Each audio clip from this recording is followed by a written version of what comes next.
La política se ha judicializado y los partidos políticos se demandan, se contrademandan, se pelean con el Estado, se pelean entre ellos, están problemas con la OMPE, con la Fiscalía. Entonces, la gente está un poco aturdida y desgraciadamente tiene una muy mala imagen de los políticos. Una de las instituciones más respetadas dentro de todas las instituciones del Estado y de la Judicatura es el Tribunal Constitucional. Hace años, cuando recién se comenzaba a hablar del Tribunal Constitucional, eran 7 señores casi intocables, que la gente conocía muy poco, que hablaban muy poco, que no tenían manifestaciones públicas ni explicaban sus fallos en demasía. Era algo mucho más discreto. Por dar un ejemplo, quien nos va a acompañar en los próximos minutos, el doctor Óscar Urbiola, ha sido presidente del Tribunal Constitucional y se ha tocado la puerta, ya muchas veces, después de que ha sido presidente. No durante el ejercicio de su presidencia, porque había una discreción muy grande. Entonces, ahora le tocamos la puerta al doctor Urbiola, Arequipeñuel, para hacer una serie de consultas con respecto al acontecer político que desgraciadamente habita hoy en el TC. Doctor Urbiola, ¿cómo está? Buenos días. Muy buenos días, Philip. Es un gusto estar en su programa. Sí, después de mucho tiempo y ahora en mi condición de expresidente con la libertad de poder opinar sin las restricciones que impone la condición de magistrado, donde en realidad la única forma de expresarse es a través de las resoluciones. Así que podemos conversar de los temas que usted proponga, Philip. A ver, doctor, al final vamos a retomar la pregunta una vez que expliquemos todo lo que vamos a explicar, para que nos diga por qué solamente deberían, hablar los magistrados a través de sus resoluciones. Pero comencemos con lo último que está pasando. Hay una inmensa expectativa de mucha gente que tiene probablemente mi edad, que tiene probablemente su edad, con respecto al tema del ONP. Es decir, sobre las pensiones de la ONP que eran malas o que eran pésimas. Resulta que hay una ley que dice que hay que devolverle a la gente dinero de la ONP y estamos hablando de una friolera de 16.000 millones de soles. Independientemente que tengamos o no tengamos el dinero, el gobierno primero dice, en una mañana, la señora Bermúdez, que va a comenzar a pagar, en la tarde dice que de repente comienzan a pagar a partir de febrero, y al día siguiente han presentado una demanda ante el TC para no pagar. Y el TC lo va a recibir, y ya salió el señor Eloy Espinosa diciendo que lo van a tomar la primera quincena y tal. ¿Le puede explicar a la gente si es que realmente el gobierno tiene vocación de pago? ¿En qué podría terminar esto? Le ruego tomarse todo el tiempo para explicar la recepción, el dictamen, la voz de uno y la voz de otro. Lo escuchamos. Muy bien, y gracias por darme la oportunidad. En primer lugar, yo creo que es importante establecer las deficiencias que tiene, y no es de ahora, el sistema pensionario en nuestro país, sobre todo el que administra la Oficina de Normalización Previsional, la ONP, que administra el Sistema Nacional de Pensiones. Es un sistema de caja única y de reparto, donde las aportaciones, las contribuciones o aportaciones que hacen tanto los trabajadores como el empleador van a una caja única que sirve para pagar las pensiones por un sistema de reparto, es decir, no interesa lo que puede haber aportado uno cuando se jubila y tiene los 20 años de aportación completos, le van a dar una pensión que tiene un límite que nunca es similar a la remuneración que percibía el trabajador cuando tenía vigente su vínculo laboral. Hay que partir de esa situación. Este sistema lamentablemente ha permanecido en esas condiciones, incluso con una caja totalmente deficiente y que a las justas alcanza quizás no para pagar las pensiones de los que ya han ganado el derecho a la jubilación. Y creo que la preocupación debía haber sido hace mucho tiempo de reformar este sistema para no estar en estos problemas que se quieren solucionar lamentablemente en una situación de crisis, de emergencia nacional que obliga a tener que atender esta situación de la pandemia, que requiere no solamente recursos económicos, sino materiales, y que si le agregamos la solución de este problema pensionario a toda esta situación, quizás no vamos a encontrar las medidas adecuadas para una verdadera reforma. Por tanto, creo que es importante partir de este aspecto, ¿no?, que el sistema pensionario necesita una reforma. Entonces, si el Congreso de la República, lamentablemente, recogiendo pues estas expectativas en una situación de crisis que podría solucionarse quizás a través de un bono como los que ha venido dando el gobierno, ha querido modificar el sistema. O de una pensión pequeña, perdón, o sea, decir la verdad. Señor Urbiola, usted dio tanto, yo le doy señor Batres, usted, señor Vizcardo, usted dio tanto, tome tanto. Pero claro, si todos tenemos en la mente que hay canasta básica familiar y sueldo mínimo, no han dado nada por no dar poco. Pero prosiga, por favor. Entonces, dejando establecido de que este es un sistema que hay que reformar, pero creo que eso será necesario a través de pues, un estudio mucho más concienzudo y poder establecer pensiones que realmente sean dignas para quienes han cumplido pues los años de aportación adecuados. Incluso se podrían establecer menos años y proporcionalmente rebajar la pensión. Eso es cuestión de estudiar. Pero vamos a lo concreto, a lo que ha aprobado este Congreso.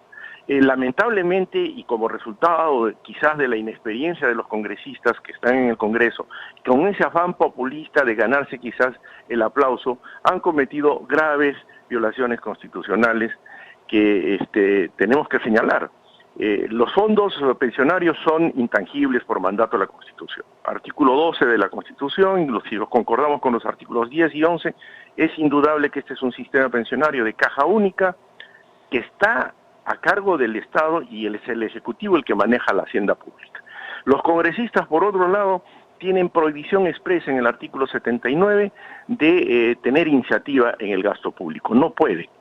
Y entonces, aplicando un principio de corrección funcional, en virtud al cual cada órgano del Estado solo puede hacer lo que la ley y la Constitución le manda, y no puede hacer otra cosa.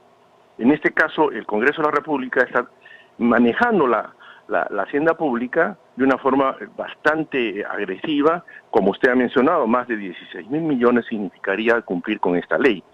Y eso podría poner en riesgo el funcionamiento de otros servicios públicos que son básicos también para la población, sobre todo los de salud, en estas circunstancias de pandemia. Si a eso le agregamos que el sistema pensionario, cuando se dio término a la cédula viva, generó una modificación constitucional y se introdujo la primera disposición transitoria y final, que en su penúltimo párrafo establece que toda reforma en el sistema pensionario, y esta iniciativa que se aprobó en el Congreso lo es, no debe tener en cuenta fundamentalmente el criterio de sostenibilidad financiera. Y es evidente que esta medida rompe precisamente esa sostenibilidad, ese equilibrio financiero para una caja que está destinada al pago de pensiones de quienes ya ganaron el derecho a la jubilación. Se está poniendo en riesgo precisamente el pago de esas pensiones. Yo creo que hay otras soluciones que no se han pensado y que se ha insistido en esta iniciativa como respuesta a una emergencia que exige algunas respuestas por parte del legislativo, pero no en la forma como se ha aprobado. No sé si con eso estás satisfecho. Sí. No, le quiero hacer una pregunta. Me voy a imaginar que estoy en el aula universitaria y mi profesor, el doctor Urbiola, dice, bueno, el gobierno ha presentado, ¿no es cierto?, una demanda en donde dice que no quiere pagar y el Congreso dice que paguen todo. Entonces, como usted dice, ha mencionado la posibilidad de otras soluciones, ¿el TC podría declarar fundada en parte la demanda y promover una pensión mínima o un pago escalonado, o solamente puede decir que sí o que no? Bueno, en principio, Felipe, se trata de un proceso de inconstitucionalidad. Lo que ha presentado el Ejecutivo es una demanda de inconstitucionalidad, argumentando que lo que ha aprobado el Congreso de la República es inconstitucional, ¿no? Los argumentos son más o menos los que he explicado. Sí, claro. Que ese es un sistema de caja única, de reparto, que los fondos previsionales son intangibles, que el manejo de la hacienda pública es exclusiva función del Ejecutivo, que los congresistas no tienen iniciativa en el gasto. Básicamente esos son los argumentos. Le diré que toda ley que sale del Congreso de la República sale con la presunción de constitucionalidad. O sea, en ese momento es una ley presuntamente constitucional. Se tiene que probar que no es inconstitucional en este proceso, que vamos a luego a mencionar cómo se cumple este proceso. Y para poder declarar la inconstitucionalidad de esta norma, se requiere básicamente una votación calificada no menor de 5 votos. ¿Qué pasaría, por ejemplo, si de los 7 magistrados, solamente 4 dicen que es inconstitucional? El Código Procesal Constitucional establece que en ese caso la ley sigue vigente, se declararía infundada la demanda y la ley seguiría vigente y el Ejecutivo tendría que pagar. ¿Qué otros remedios podría utilizar el Ejecutivo? Eso lo podemos hablar después, pero en este proceso de inconstitucionalidad lo que va a revisar el tribunal es precisamente si efectivamente los argumentos del Ejecutivo son atendibles, y de ser atendibles declara la inconstitucionalidad en un proceso que se ha iniciado ya, que ha sido admitida la demanda, se corre traslado al legislativo, el legislativo tiene 30 días hábiles como máximo, lo puede hacer antes, para contestar la demanda. Si contesta la demanda dentro de estos 30 días hábiles, y ojalá lo haga no en el último día, a fin de poder tener una respuesta más rápida del Tribunal Constitucional, el tribunal estaría ya, digamos, en condiciones de señalar vista de causa, que es la audiencia donde las partes, tanto demandante como demandado, exponen sus alegatos orales, y cumplida esta diligencia, el tribunal ya está en condiciones de dictar sentencia, y para eso tiene 30 días hábiles como máximo también. El tribunal podría dictar sentencia al día siguiente de haber escuchado a las partes en esta audiencia. Ese es el proceso. Y como repito, para poder dictar sentencia que declare la inconstitucionalidad se requiere 5 votos. Si no hay 5 votos, la ley sigue vigente porque la demanda lo más probable es que la ley siga vigente, porque 5 de 7 ya matemáticamente es una complejidad, pero en fin, eso es una elucubración. Una preguntita, ¿podrían opinar con respecto a la manera del pago? Es decir, es constitucional, pero pagues en 30 partes. O que el gobierno decida pagar fraccionado. ¿Eso no? ¿Pueden decir eso? No es de competencia del Tribunal Constitucional. El Tribunal Constitucional tiene que pronunciarse solamente sobre si es constitucional o no, y los efectos de la sentencia, en el supuesto que se declare inconstitucional, no son retroactivos. Y en el escenario, Philip, de que la ley haya establecido un pago en determinado plazo y no se tenga todavía esta sentencia y se tuviese que pagar y que efectivamente se haya pagado a alguno de los beneficiados, esos pagos definitivamente ya no se devuelven, y los que no hayan cobrado ya no podrán cobrar, porque si se declara inconstitucional, lo que ocurre es que esa ley es expulsada del ordenamiento jurídico y por lo tanto ya no existe. Esa es la situación. Hay mucha gente que no es Urbiola, ni ha estudiado Derecho, ni nada, y siempre ya como que nos hemos acostumbrado cuando uno ve, se resuelve, ¿no? Y se resuelve tal cosa, y siempre hay una frasecita que dice, por ser de justicia. Entonces, al común de la gente, estoy hablando de los peatones, los amigos de Urbiola, los amigos de sus hijos, dicen, no pueden ser injustos, no pueden decir que no, porque la plata sí me la descontaron y la verdad es que los gobiernos X, Y o Z se lo gastaron. Entonces, para la gente les resulta pues imposible de que esto no se vaya a generar, y como comprenderá, y esto es algo humano, hay una inmensa expectativa de la gente de recibir ese dinero, porque hay mucha gente que se ha quedado sin plata. Y desgraciadamente el gobierno, hoy por hoy, doctor Urbiola, tiene un manejo mediático sin precedentes en la historia de la República. Nunca como hoy, y usted tiene edad para corregirme, hemos tenido un gobierno que tiene tantos ministros y viceministros en todas las pantallas de televisión con cobertura de horas y horas al día. Y tampoco nunca hemos tenido, porque ni en su época, ni en la época de Álvarez o en la época de García Toma, teníamos a tribunos constitucionales, como es el caso de Marianela Ledesma, o Eloy Espinosa, o el señor Ramos, ¿no es cierto?, dando entrevistas 2, 3 a la semana, y en vivo. Entonces, lo que se va a generar, presumo, en estas próximas semanas, es un debate amplísimo de lo que pueda pasar con respecto a esta resolución. Por eso vuelvo al principio. ¿Cuáles son los límites? ¿Qué cosas pueden o no pueden declarar los señores tribunos constitucionales actualmente? El señor Sardón puede comenzar a salir en televisión, el señor Blume o el señor Ferrero y comenzar a explicar lo que de repente dictaminan, ¿o eso no lo pueden hacer? Mire, en estos procesos de inconstitucionalidad, el tema del adelanto de opinión tiene también algunas limitaciones.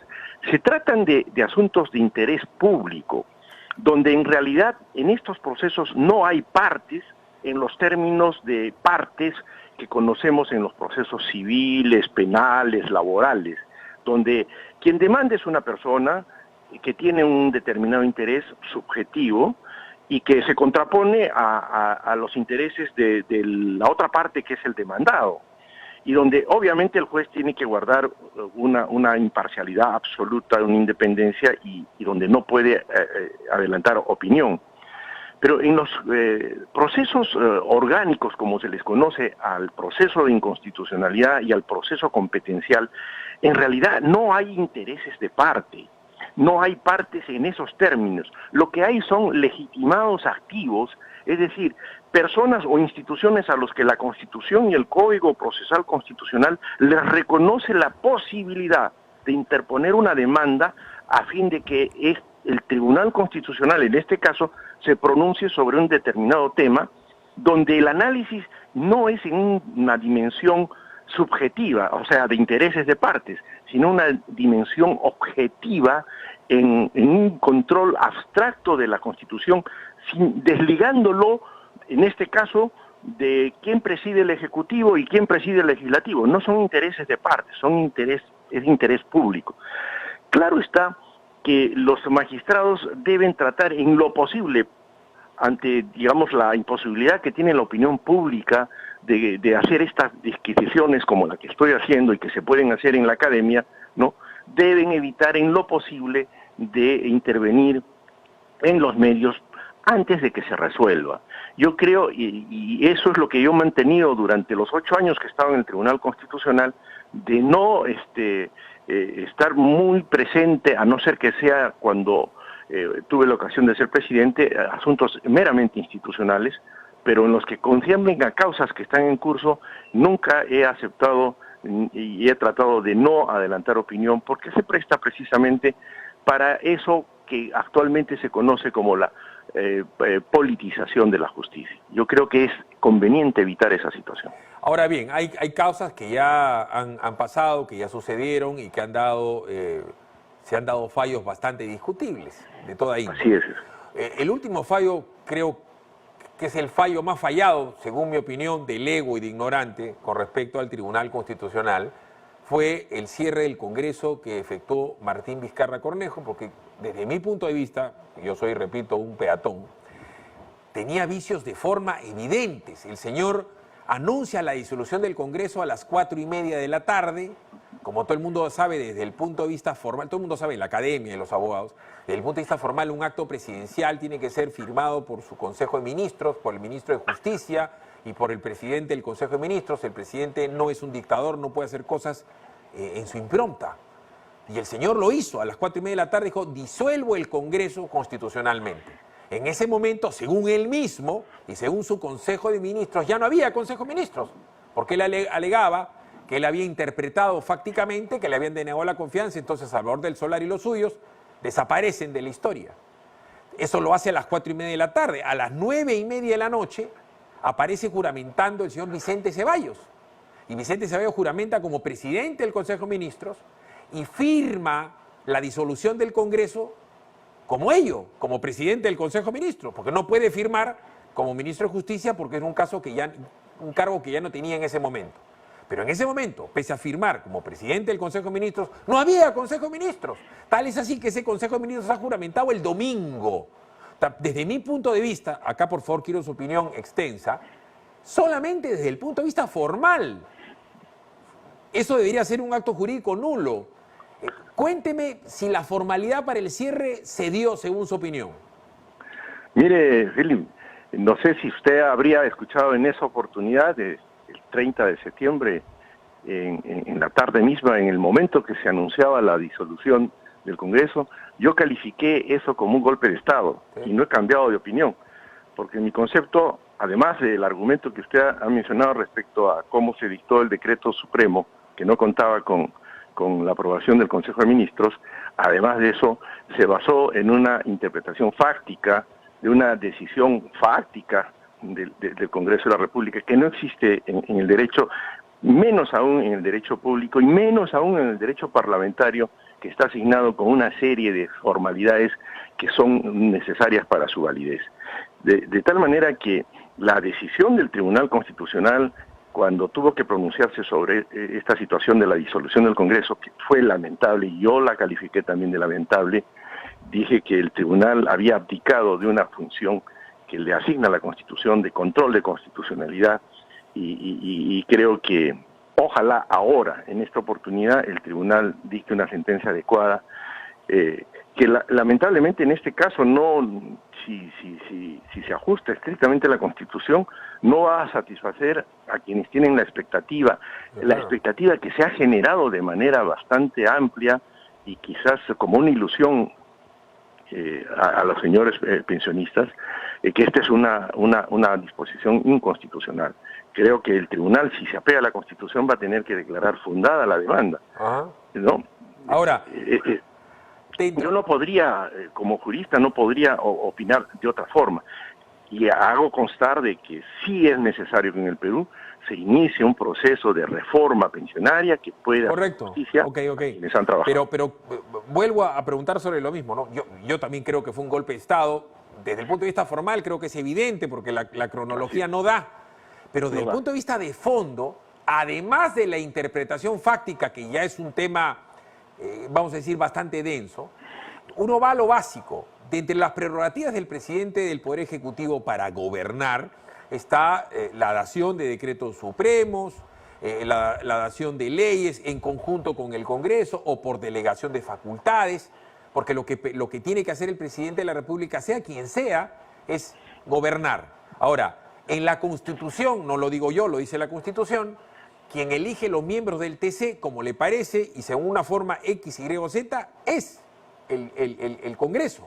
Según seguramente su temperamento, su espacio-tiempo histórico, lo eligen así. Pero el Congreso también elige al defensor del pueblo, pero el Congreso también postula el Contralor General de la República, pero el Congreso también designa a los miembros de la Superintendencia de Banca y Seguros, y el Congreso también hace lo propio, porque es labor congresal y poder congresal, designar a los miembros del BCR. Entonces, el día de mañana o de pasado mañana, cualquier otro presidente, el próximo electo que nadie sabe quién es, considera pues que no le gusta cómo se elige pues a los miembros del BCR.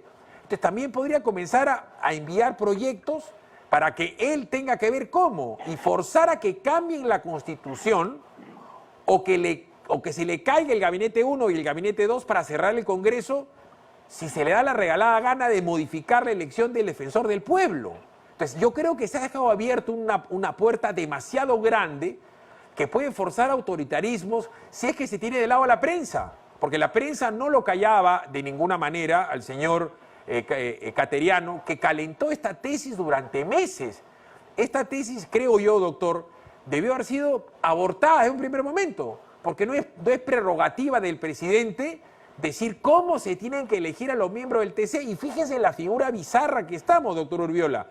Hoy no tenemos miembros del TC, hoy. Sobre ese tema, Philip, en realidad, fíjese, y reconstruyendo un poco lo que ocurrió ese 30 de septiembre, el presidente envía un proyecto de ley para modificar la ley orgánica del tribunal en su artículo 8 y el artículo 11 sobre la forma como se debe elegir a los miembros del Tribunal Constitucional. Y pretendía de que esa ley se debata primero, interrumpiendo un proceso de selección y de nombramiento que ya se había iniciado con anterioridad en uso de una facultad que tiene el Congreso de la República. Si argumentaban el carácter de urgente de ese proyecto, que lo tiene obviamente, pero la urgencia no quiere decir que de facto se interrumpe o se altera la agenda que ya tiene el Congreso.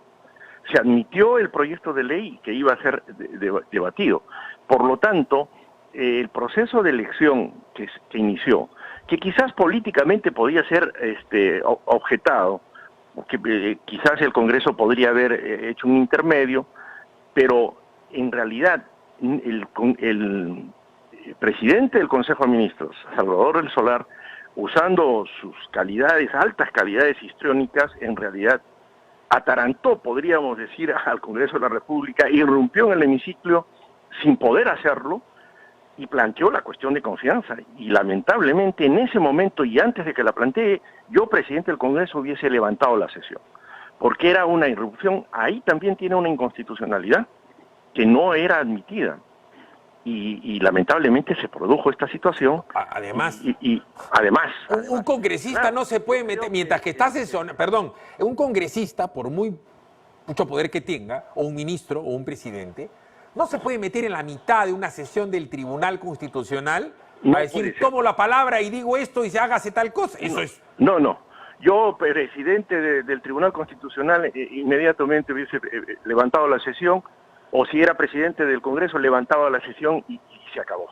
Eso no lo hizo, los atarantó a los congresistas, lo atarantó al señor Olachea, y con una, digamos, capacidad histriónica formidable, que indudablemente la tiene el señor del Solar, que yo le tengo mucho respeto y consideración, pero creo que esa actuación era digna de otra causa, no de esa, porque estaba violando la Constitución. Ahora, todo eso parte, la génesis es que el presidente puede modificar la Constitución porque hay cosas que no le gustan, y eso también tendría que haber pasado por la Comisión de Constitución, y no pasó porque Salaverry fue evidentemente un adláter de él, porque eso tendría que haber ido a la Comisión de Constitución, y la Comisión de Constitución le tendría que haber dicho, señores, no es su prerrogativa, porque repito, el día de mañana a alguien se le puede ocurrir cambiar a los miembros del BCR, pero voy más allá que eso.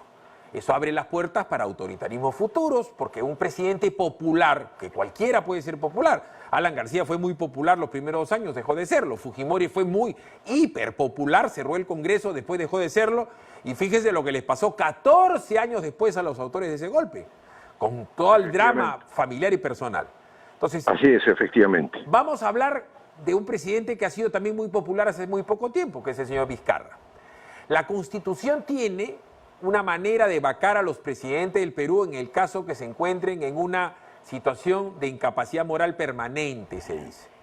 Entonces, como es obvio, no creo que hay que hacer un sabio para cuando a un presidente se le ampalla para hablar en términos muy criollos, o se le encuentra para hablar en términos comunes, o para hablar en términos jurídicos. Al presidente de la República se le acusa de recibir dinero y ser un coimero serial, como es el caso del señor Vizcarra, porque había carpetas fiscales 2018, 2019, que hablan con lujo de detalles que el señor habría recibido dinero. La Constitución del Perú se pone en una circunstancia de esa naturaleza y dice, como no se le puede juzgar de inmediato, como a nadie se le juzga en 10 días, y es un tema sumamente grave el que puede pasar con un presidente que asesina, que mata, que viola, que sale borracho por la calle, que sale calato por la calle, que pierde la cordura o lo que quiera que sea. Es algo tan grave que si eso pasa, habría que ver en 10 días si 85 congresistas dicen que ese señor, independientemente a cómo se llame, si sea de derecha, de izquierda, o inclusive siendo popular, merece o no ser presidente. Ese es el tema de la vacancia. Y en buen romance, lo difícil de establecer es qué cosa es moralidad o no moralidad. Y eso hasta el día de hoy no se sabe. Entonces yo le consulto a usted, el día de pasado mañana, cualquier otro congreso toma un presidente impopular, que ya hemos tenido un caso, ejemplo, Alejandro Toledo, no reconocía a una señorita que se llamaba Saraí, y eso para mucha gente es una inmoralidad, el que un hombre se quiera hacer el despistado.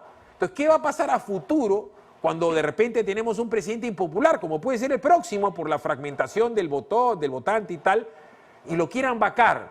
¿Cuál va a ser el estándar de la moralidad? Sí, es una situación que no está definida, y creo que el Tribunal Constitucional, como también lo dije oportunamente, en este caso perdió el tren de la historia. Debería haber aprovechado esa demanda competencial para, si bien la declaraba infundada, en todo caso tenía la oportunidad de fijar algunas pautas para facilitar una situación que es real y que no podemos desconocer. Se ha generado un desequilibrio de poderes como consecuencia de una serie de circunstancias o con causas que han determinado esta situación. Hay que tener en cuenta, Philip, que nosotros desde el nacimiento de la República adoptamos un sistema presidencialista, y era un sistema presidencialista muy fuerte, inspirados en lo que ocurría en Estados Unidos, sistema presidencialista, pero con la aclaración que en nuestro país, cuando nacemos a la vida republicana, pasamos del virreinato a la república, quienes asumen el poder eran caudillos que querían tener los poderes del virrey. Y entonces el Congreso empezó gradualmente a ver de qué forma podía atenuarse esos poderes casi totales que tenía el presidente de la República, los caudillos, y casi gran parte de la vida republicana hemos estado en ese dilema.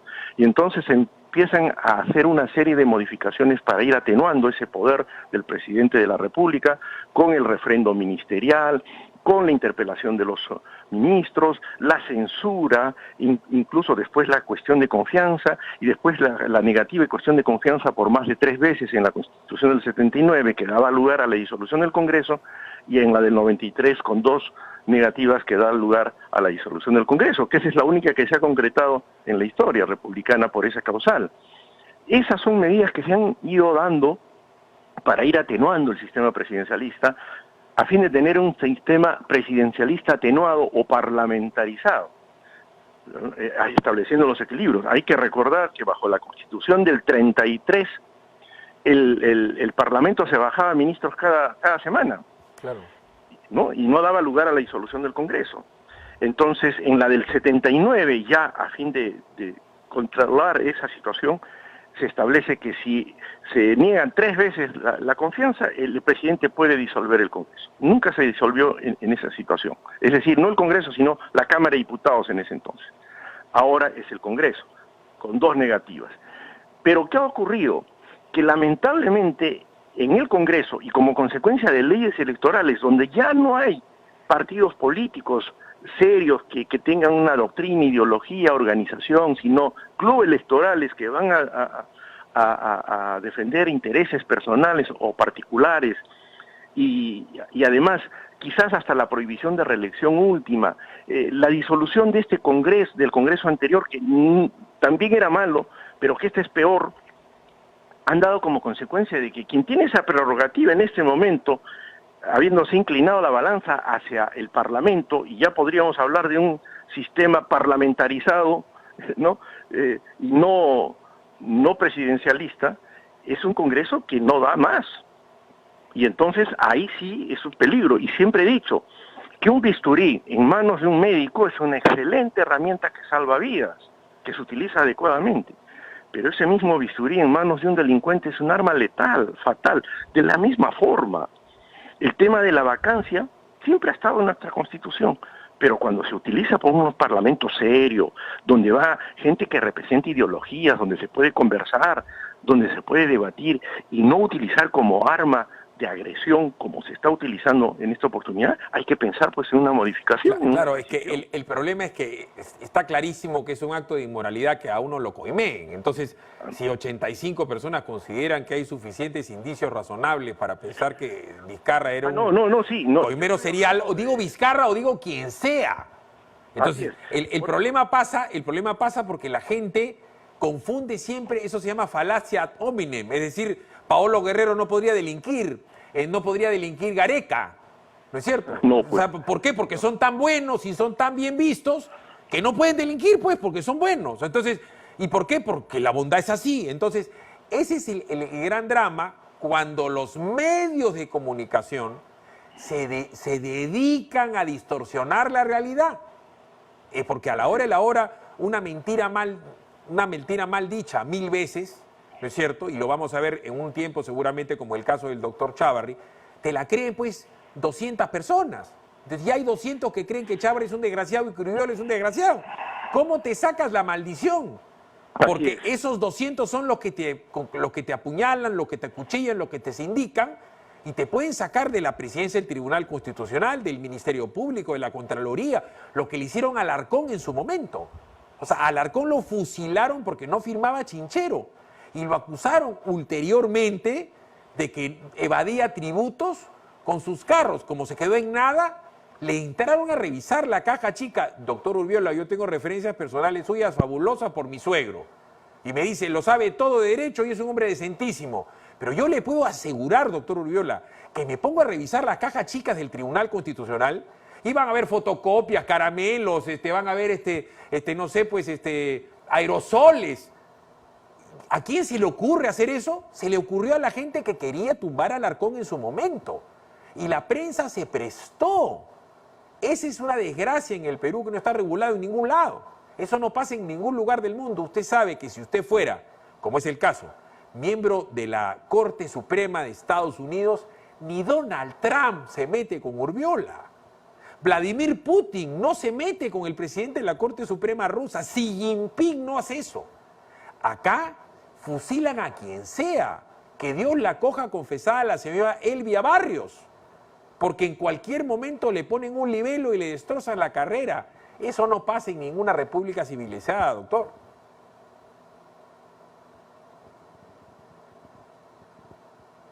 No, ¿ya no lo tenemos al doctor? ¿O casualidad, una vez más, se nos ha caído la llamada con el doctor Urbiola? ¿Me pueden verificar si tenemos al doctor Urbiola? Lo están volviendo a llamar. Yo preferiría que lo volvamos a llamar porque ya estamos acostumbrados a esto penosamente, telefónica siempre. O casualidad, con PBO Radio, la radio con fe, siempre le pasa. Está bien, gracias. Doctor Urbiola, no sé si me pudo escuchar lo último que dije. No, se fue la comunicación. Como le decía, los medios de comunicación tienen que ser mínimamente responsables cuando toman a un presidente de una Corte Suprema, a un presidente del Tribunal Constitucional, a un presidente de la República, porque son gente que representa gente. Entonces, acá se ha hecho fusilamientos públicos de toda índole.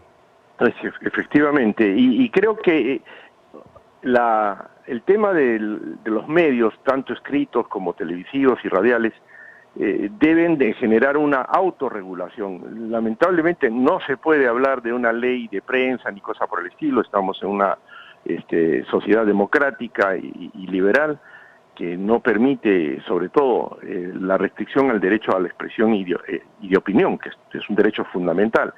Pero eso al mismo tiempo, y creo que es una consecuencia de la libertad, es el correlato, la otra cara de la libertad, es la responsabilidad.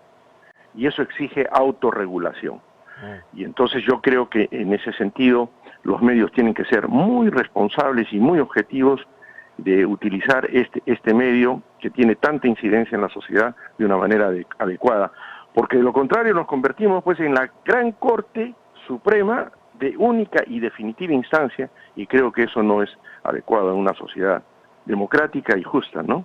Muy amable, doctor Urbiola, muy buenos días, gracias. Ha sido usted muy ilustrativo. A usted las gracias por esta oportunidad de conversar estos temas tan importantes, y bueno, esperemos pues, que nuestro país se reconduzca por la vía pacífica y democrática, que es la aspiración que tenemos todos. Correcto, que queremos a nuestro país. Gracias. Gracias. Arranca tu día con el magazine más dinámico del Perú. Noticias, entrevistas, efemérides, política, espectáculos Y todos los deportes, las eliminatorias al Mundial, la Liga 1 y la Champions. De lunes a sábado de 6 a 10 de la mañana por Willax Televisión y por PBO Radio 91.9 FM, la radio con fe. los astros te serán propicios en PBO. Por Facebook, Twitter y YouTube. Suscríbete y activa las notificaciones.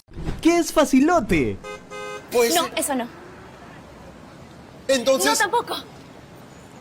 ¡Ya sé! Exacto. Comprar un lote en Centenario es facilote. Sin inicial y 12 meses sin intereses. ¡Comprar tu lote! ¡Facilote! Ingresa a terreno.p. Centenario. Más de 90 años haciendo propietarios más fácil.